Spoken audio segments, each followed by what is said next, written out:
please come together and let us establish a big foundation or trust to provide resources to take care of the children of artists and the families of artists so that we don't have our artists dying in poverty. Na mimi kama moja wenu hapa area hii, I hope there is some leadership that we will get from the artists, from the musicians, tusaidiane. Kwa hivyo mimi sitaki kuongea kuzidi hapo, na washukuru. I will stay on the message of the day. Na mimi kama hiyo account imetengenezwa, mimi na mke wangu na familia yangu nitachangia pamoja na wale wengine shilingi milioni 5 ya kusaidia hao watoto.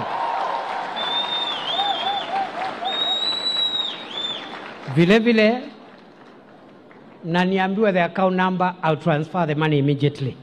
Sio mambo ya siku mingi. I just need the account number, I'll wire the money.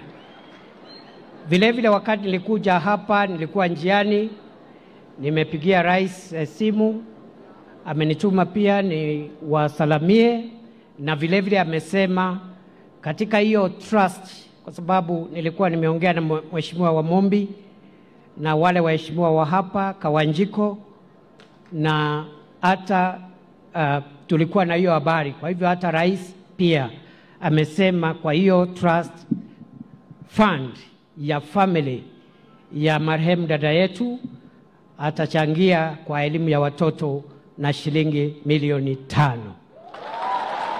Mungu wa baraka wabariki, Mungu wa neema waneemishe, mubarikiwe kila mmoja wenu. Watoto wenu wabarikiwe, biashara zenu zibarikiwe, kazi zenu zibarikiwe, mashamba yenu yabarikiwe. Everything you do will be blessed in the name of Jesus. Asanteni sana. Mungu awabariki.